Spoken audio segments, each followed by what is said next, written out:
She walked quietly into the lecture hall, a simple woman in a soft navy cardigan. Her name was Claire Maddox, and while the room buzzed with a quiet sense of elitism, she slipped into the last row unnoticed.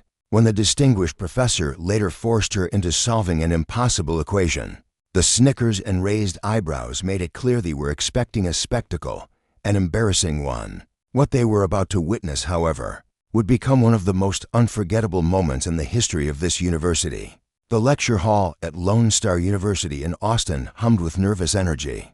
As Professor Thomas Waverly strode to the front, he was a man whose reputation walked before him, a celebrated mathematician, revered department head, and a man not known for patience toward anyone he deemed unworthy. Claire, at 38, adjusted her simple outfit, smoothing the wrinkles from her well-worn cardigan over a plain white blouse. She stood out among the students, not for her brilliance, which was hidden, but for her obvious modesty.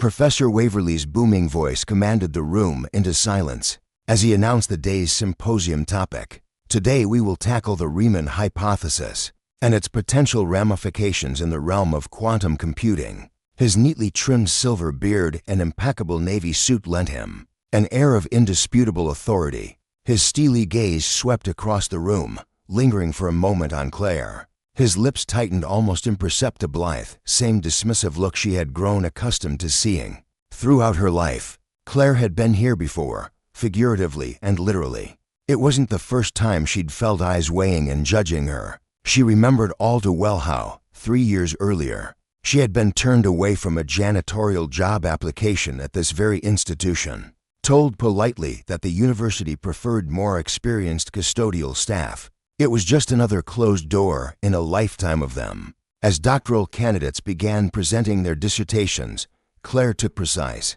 almost loving notes. Her face lit up during dense theoretical discussions, though she never raised her hand. She had learned long ago that women like her, especially those without credentials, were not welcome to speak in rooms like this. During a break, Claire overheard two students whispering behind her, "Who's the janitor pretending to be a student?" One sneered, "Probably just auditing for some continuing ed credit." Another chuckled dismissively. "I heard Waverly hates it when non-math people show up at these things," added a third. Claire gripped her notebook tighter but kept her expression calm. They didn't know. They couldn't see the year she had spent devouring textbooks borrowed from libraries, scribbling proofs into worn notebooks after long nights mopping floors, raising her daughter alone when the world had given her no safety nets. As the symposium resumed, Professor Waverly introduced a problem that had consumed his latest research, a bold new approach to an unsolved mathematical question. Claire's mind immediately spotted a fracture in his logic, a delicate flaw, hidden deep in the maze of his calculations. She tried to suppress the thought, to silence the instinct. "Any questions?" Waverly asked, a question clearly intended as a formality. The room remained heavy with silence until Claire, almost against her will, raised her hand. Heads turned in unison. Some students snickered openly. Professor Waverly's eyebrow arched high in feigned astonishment. "Yes, you there. Miss Claire Maddox," she said quietly. "And your department?" Claire hesitated.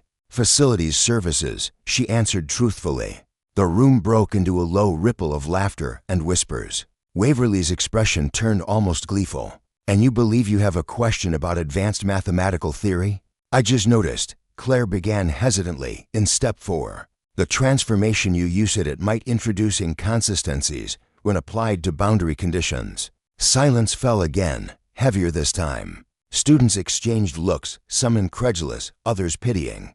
Professor Waverly's smirk widened. "Rather than questioning established theories, perhaps you should concentrate on more practical matters." Laughter spread throughout the hall. Claire's cheeks flushed hotly. She wanted to melt into her seat, but Professor Waverly was not done. He sensed blood in the water and pressed on. "Since Ms. Maddox is so eager to contribute, perhaps she'd like to solve a problem for us? Come, show us your expertise." Claire's heart hammered in her chest. Every fiber of her being screamed at her to refuse, to flee. Yet some deeper force, pride, perhaps, or years of pent-up resilience pushed her to her feet. She walked toward the front of the room, each step a struggle against the tidal wave of doubt crashing through her. Professor Waverly handed her a piece of chalk with mock deference, then turned to the board and scrawled an imposing equation, an advanced multivariable calculus problem, designed not merely to challenge, but to humiliate. "Take your time," he said magnanimously. "We're eager to learn." Claire stared at the board. Behind her, she heard the whispering, "This is painful to watch." But she didn't hear them for long. In her mind, the numbers began to settle. Symbols aligned themselves into familiar patterns. The chaos unraveled into clarity, like a knot she had spent a lifetime learning to untangle. Slowly, carefully, Claire raised her hand and began to work. Minutes passed in absolute silence, broken only by the faint scratch of chalk. The snickers had long since faded. Claire was building a solution not just correctly, but elegantly, with a mathematical grace that caused even the most cynical students to lean forward in awe. When she placed the final mark and stepped back, the room remained frozen. Professor Waverly scrutinized the board, his face reddening. He could find no fault. "Correct," he finally said, almost choking on the word. Although, admittedly, any trained undergraduate should manage this. He turned quickly to erase the board. "Perhaps something more challenging," he muttered, writing a new, far more complex equation. "Something fresh from the bleeding edge of his research." "If you'd prefer to return to your seat," Waverly said, voice dripping with sarcasm, "we would understand." Claire paused only for a moment before lifting the chalk once more. She examined the new problem. It was different, harder, stranger, with symbols she'd never encountered in her self-studies. Fear gnawed at her edges. As seconds dragged by, whispers began again. Waverly moved toward the board, prepared to reclaim the chalk. "Wait," Claire said. A memory surfaced, an obscure article she had once read late at night at a public library terminal, discussing novel encryption theories. She began to write, slowly at first, then faster. The room transformed. Students leaned in, riveted. Dr. Valerie Chu, a visiting scholar from MIT seated in the front row, watched Claire with growing intensity.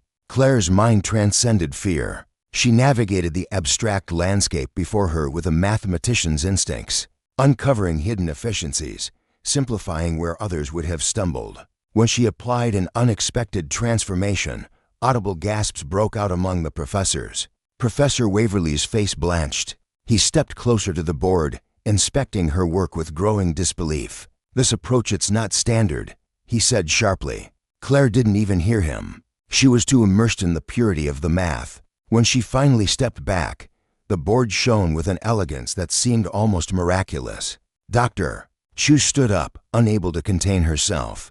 "That's the new Takayama compression method," she said aloud. "It was only published in the Journal of Quantum Theoretical Mathematics last month." "How did you know?" Claire swallowed hard. "I didn't," she said. "I just saw it."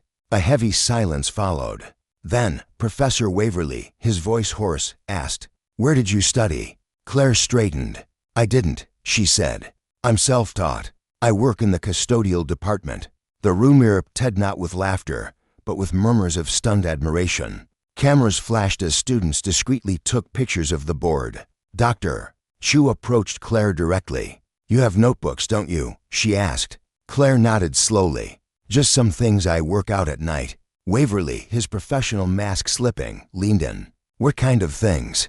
Claire shrugged. "Number theory, encryption algorithms, patterns that interest me." A collective breath seemed to catch in the room. "I would like to see them, Doctor," Chu said firmly. Immediately, applause broke out tentatively at first, then swelling until it filled the lecture hall. Claire flushed, but not with shame. In that moment, something profound shifted. 6 months later, Claire Maddox stood in a different room, this time at a whiteboard teaching a freshman mathematics seminar. Her cardigan sleeves were pushed up, her movements confident. She had been awarded an emergency fellowship through Dr. Chu's sponsorship, bypassing years of bureaucratic barriers. Her work had already appeared into prestigious journals. Major research labs were vying for her collaboration. Even Professor Waverly, though slow to admit it, referred to her insights with reluctant respect. Her daughter, Emma, now attending Lone Star University on a scholarship, often came to her lectures, proud to call her mother not just a survivor, but a scholar. Claire had stepped into her rightful place not by demanding it, but by proving beyond question that brilliance knows no uniform, no title, no pedigree. And every time she looked at a room full of eager young faces, she said the same thing. Never be afraid to raise your hand. The question you're afraid to ask might just change everything.